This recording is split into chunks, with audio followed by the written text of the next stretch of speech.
Estamos de volta gravando mais um vídeo de colorimetria. Não se esqueça de se inscrever no canal e ativar o sino de notificação para você não perder os próximos vídeos. Nós vamos abordar os seguintes temas nesse vídeo. O que é colorimetria? O que é uma tinta? A observação das cores, a luz e a cor. Bom, pessoal, nós vamos procurar falar de uma forma bem simples, de uma forma não muito técnica, para que todos possam entender. Então, falar um pouquinho sobre colorimetria. Colorimetria é uma ciência que permite definir, estudar e catalogar as cores. Esta ciência é o conjunto de tecnologias envolvidas tanto na quantificação quanto na investigação física e psicológica do fenômeno de percepção de cores pelos seres humanos. Nas cores metálicas e perolizadas da repintura automotiva, devido aos pigmentos de efeito, partículas de alumínio, micas, carbonos e aditivos, invertem e modificam as cores conforme o ângulo de visualização. O estudo da função de cada pigmento dentro da cor é muito importante.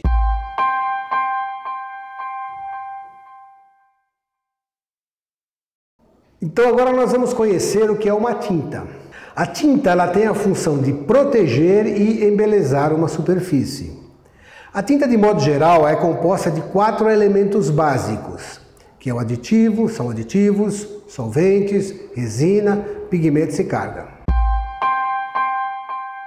Vamos conhecer o que é uma resina, vamos falar um pouquinho de uma resina. A resina é o componente que vai formar o filme seco. Vamos dar um exemplo bem simples disso. Imaginem um verniz poliuretano.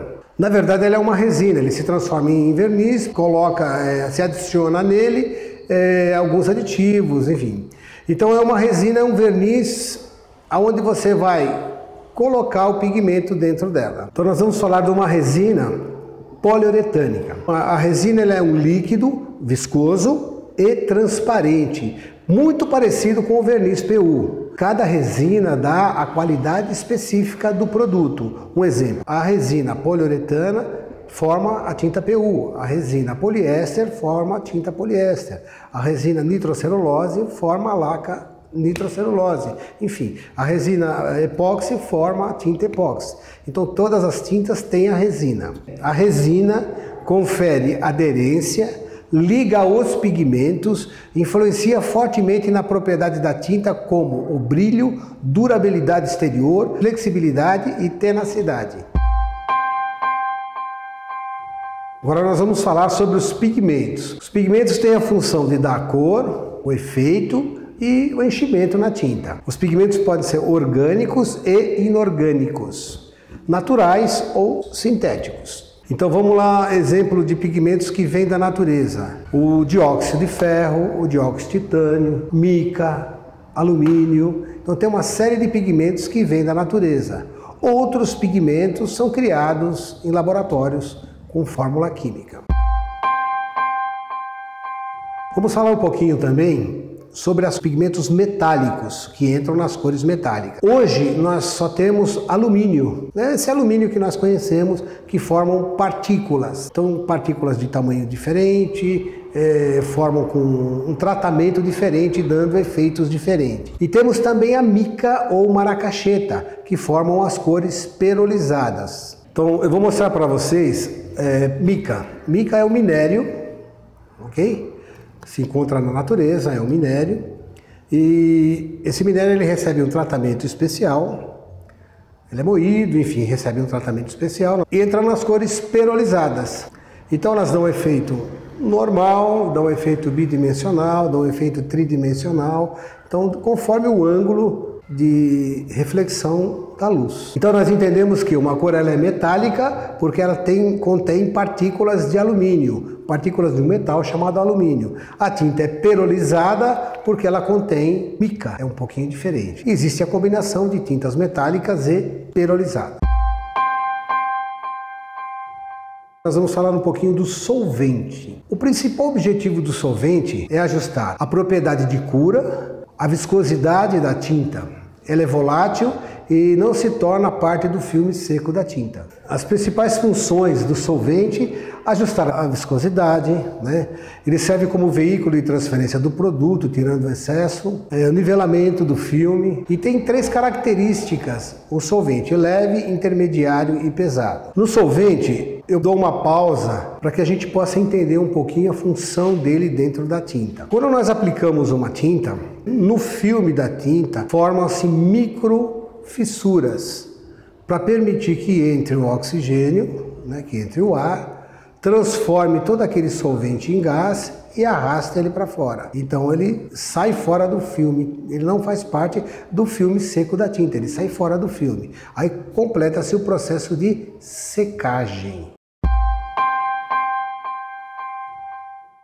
Vamos falar um pouquinho também sobre aditivos. O aditivo ele é responsável por algumas propriedades importantes na tinta. Um exemplo: flexibilidade, estabilidade, proteção contra raios solares, tem o aditivo antissedimentante, né? Então, o flexibilidade, todas as matérias que nós usamos para repintura, tanto plástico quanto a própria aço carbono, então existe o fenômeno da dilatação no aço carbono. Então esquenta, ele dilata, esfria, ele volta ao normal. Então tem que ter um aditivo flexibilizante para a tinta acompanhar esse movimento. E no plástico pela sua flexibilidade também. Então tem o aditivo de estabilidade, para que a tinta possa durar 3, 4 anos lá fechadinha, né?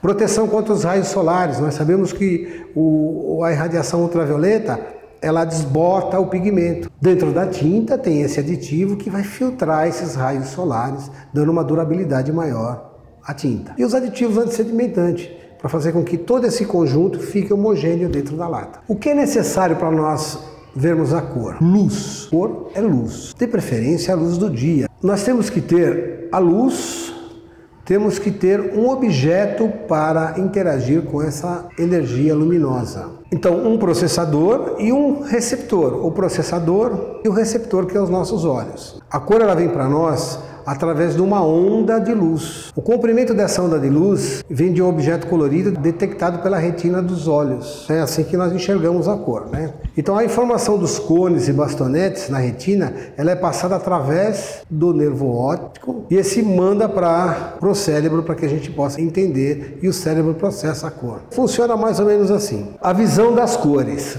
O comprimento de onda de luz vem de um objeto colorido e é detectado pela retina dos olhos, que manda essa informação para o nosso cérebro. A luz branca, que é a luz invisível, ela passando por um prisma, ela se decompõe, formando o espectro solar, que são as cores, as 7 cores do arco-íris, enfim. A conclusão da luz é a cor. Então os 3 fatores que para nós, seres humanos, influenciam na observação das cores são a luz, o objeto e o observador. Como funciona isso? A luz branca vai ao objeto, um exemplo, esse objeto vermelho. O pigmento vermelho, ele absorve todas as cores e passa para os nossos olhos só a informação do vermelho, só a onda, o tamanho e o comprimento da onda do vermelho, só essa informação. Os olhos, através do nervo óptico, mandam a informação para o cérebro e o cérebro diz: essa cor ela é vermelha.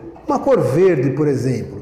Então a luz branca bate no objeto verde. Então dentro dessa luz branca tem todas as cores do arco-íris, tem todas as cores do espectro solar. Só que o pigmento absorve todas as outras irradiações e passa para os nossos olhos só a irradiação do verde. Assim nós vemos a cor verde. Não se esqueça de se inscrever no canal para assistir os próximos vídeos. Até logo!